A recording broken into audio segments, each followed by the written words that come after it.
First of all welcome to our channel. Thank you so much. पहिलं तर कशा आहेत तुम्ही? मी एकदम मस्त आहे आणि थँक्यू आमच्या सेटवर आल्याबद्दल.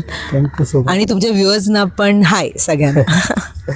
आणि मॅम मी काय आता जस्ट आता होली येते तर त्याच्याबद्दल काय आठवणी तुम्ही आमच्याबरोबर शेअर करू शकता? बापरे, होळीबद्दल तर खूप आठवणी. होळी आणि धुलीवंदन या दोन्हीबद्दल मी बोलणार आहे.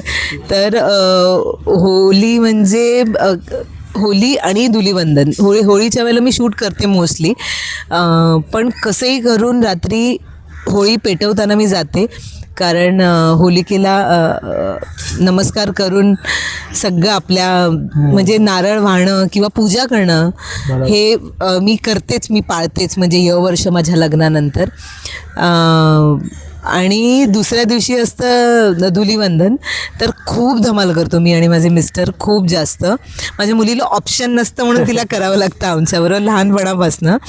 आमच्याकडे खूप मोठी म्हणजे आमच्या सोसायटीतली लोकं तर येतातच, पण त्याचसोबत माझ्या मुलीचे मित्रमैत्रिणी, माझे मित्रमैत्रिणी, असं सगळ्यांनी खूप ऑर्गॅनिक होळी करतो आम्ही, कोणाला त्रास न होता.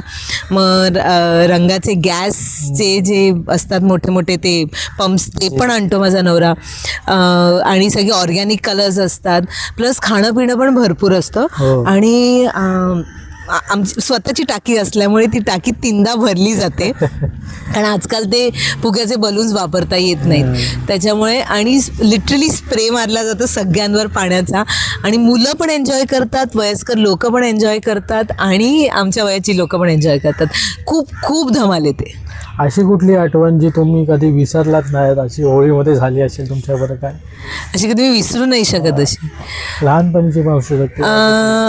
हो यार, लहानपणी काय म्हणजे आमच्या वेळेला ना ते फुगे असायचे, बरोबर, आणि ते छान वाटायचं आम्हाला, आपण कोणालाही त्रास न देता मारायचं. पण त्यावेळेला असं झालेलं की बरेच मस्तीखोर मुलं ते फुगे फ्रीझरमध्ये ठेवायचे.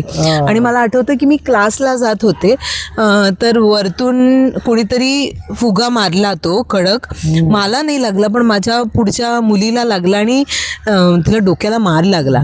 तर ते मी कधी विसरणार नाही. आणि त्याच्यामुळे हे नेहमी आम्ही खात्री करतो की आपल्याबरोबर मुलं आहेत, वयस्कर माणसं आहेत, तर आपल्या एन्जॉयमेंटमध्ये दुसऱ्यांना त्रास होता कामा नये, हे कायम मी लक्षात ठेवते. त्यानंतर असं मग व्ह्युअर्सला काय म्हणजे बोलणार की कशी होळी खेळावी? नाही, होळी खेळा, तो आपला सण आहे, आपण तो छान प्रकारे साजरा केला पाहिजे, धुलीवंदन. पण अति करू नका, अति तिथे माती होते. आणि म्हातारे, वयस्कर किंवा आपल्या वयाच्या माणसांची पण काळजी घ्या. ते एन्जॉय करा, ते रंग, आणि बऱ्यापैकी ऑर्गॅनिक कलर्स वापरा. हे फार गरजेचं आहे, कारण ते घशात जातं, छातीत जातं, लंग्सना त्रास होतो. मी बघते आजकालचं जनरेशन, म्हणजे आमच्या वेळेला पण असं सगळं सिल्वर कलर, हे कलर असतं. थोडेसे 10 पैसे जास्त दिले की तुम्हाला चांगले रंग मिळू शकतात, हर्बल. बरोबर. तर ते केलं तर मजा येते अजून. असं होळीमध्ये काय स्वीट्स आहेत ज्या तुम्ही घरी बनवतात या काही? नाही, होळीमध्ये थंडाई घरी बनवली जाते, आणि भांग नसते त्याच्यात, म्हणजे ती गोळी नसते, कारण सगळेच पितात. आणि घरी नाही बनवत त्यावेळेला, कारण सकाळपासून फक्त चेहऱ्याला आणि इतर सगळ्यांच्या चेहऱ्याला आणि केसांना तेल लावणं हे गरजेचं असतं चालू, कारण खूप लवकर चालू करतो आम्ही, 9 वाजता चालू करतो. तर मिठाई आम्ही बाहेरून आणतो, जिलेबी आणि रबडी हे बाहेरून आणतो भरपूर प्रमाणात. जिलेबी, रबडी, समोसा, खस्ता कचोरी आणि फाफडा, एकदम जलेबी फाफडा तर मोस्ट असतं, एकदम टिपिकल. आमचं ठरलेला माणूस आहे, त्याच्याकडनं असं 300-400 समोसे एवढे येतात, असं भरभरून येतं. पूर्ण सोसायटी, पूर्ण सोसायटी, मित्रमैत्रिणी जे कोण येतील. इनफॅक्ट सोसायटीत कोण दुसरे आले, दुसऱ्या स्वतःच्या मित्रमैत्रिणींना भेटायला, त्यांना पण आम्ही खाऊ घालतो, कारण आपल्याकडून एक अन्नदान पण होतं. आणि सगळे त्या पाण्यामुळे आणि ह्याच्यामुळे, उन्हामुळे दमलेले असतात, तर कोणीच नाही म्हणत नाही असं. तर जसं सेटवरती आता सीनच्या बद्दल आपण बोलूया काय, आता काय चाललंय सीन्समध्ये? बापरे, आत्ताच आम्ही खूप मेजर सिक्वेन्सेस केले. म्हणजे आमचा व्हॅलेंटाईन डेचा सिक्वेन्स होता, जो खूप कमाल झाला, माझा आणि अविनाशचा होता. आणि त्यानंतर कट्टू सीमा जो ॲक्सिडेंट प्लॅन करते, त्याच्यामुळे आमचा खूप मोठा ॲक्सिडेंटचा सिक्वेन्स झाला तिकडे. म्हणजे मला तर फुल माझी एक्सरसाइज होती तिकडे, कारण त्याला उचलून त्या हातगाडीवर ठेवणं आणि मग हॉस्पिटलपर्यंत आणणं, आणि त्यानंतर माझं पूर्ण कुटुंब येतं. तर आमचं डे नाईट शूटिंग चालू होतं. पण ते सिक्वेन्स करताना मजा आले मला. सोशल मीडियावर हे पण बऱ्याच जणांनी DM केले की खूप नॅचरल आणि खूप छान वाटलं. हा सगळा सिक्वेन्स चालू आहे आणि आता घरी आलाय अविनाश आणि आता पोलीस येतात आणि ते सगळं एक वेगळा अविनाश तुम्हाला पाहायला मिळणार आहे. आणि अनुप्रियाची या सगळ्या प्रॉब्लेम्समुळे झालेले कष्ट हे अविनाशला कळतात आणि तो आता पुढे जाऊन कसं तिला सपोर्ट करेल कुठेतरी, असं सगळं चालू आहे. तर खूप इंटरेस्टिंग काय म्हणता येईल एक प्रवास चालू झाला आहे, जे प्रेक्षकांना बघायचं होतं. प्रेक्षकांना ती मारहाण आणि हे सगळं न बघता अनुप्रियाचा प्रवास, तिचे पण तो स्ट्रगल तर असणार आहे, हे सगळं चालू झालं आहे सध्या. हो. तर जसं आता तुम्ही बोलतात आहे की आता व्हॅलेंटाईनचा सीन संपला, आता होळीचा सीन बहुतेक सुरू होईलच. हो होईल. तर मग काय मस्ती असणार आहे? नाही, खूप धमाल असणार. आणि आमचं ना मुळात टीम खूप छान, आमचं छान जमलंय. हो. कामाच्या वेळेला काम करतो आणि बाकी टाइमपास करतो. तर होळीच्या वेळेला आम्हीच स्वतःची मज्जा करून घेणार आहे. तुम्हाला तर आता कळलंच असेल की मला आवडतं, होळी खेळायला आवडते, पण त्याचबरोबर काहीतरी ट्विस्ट तर नक्कीच असेल. जुना कोणतरी अनुप्रियाचा जो काय म्हणता येईल एनिमी किंवा विलन जो आहे तो परत येईल.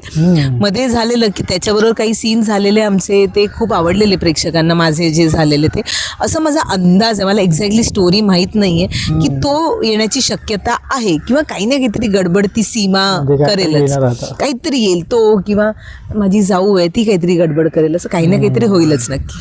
आता लास्ट क्वेश्चन माझा की ऑफ सीन तुमची कोणाबरोबर जास्त बॉन्डिंग आहे?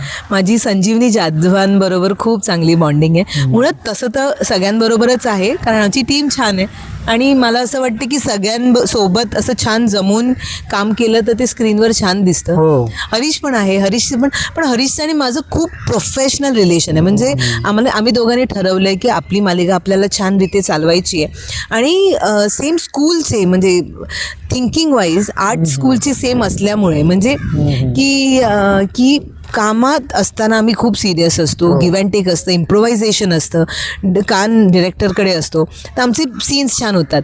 पण असं सेटवर बघाल तर माझं संजीवनी ताईंबरोबर खूप छान जमलं आहे. आम्ही सेम रूम शेअर करतो आणि शी इज सो मच फन.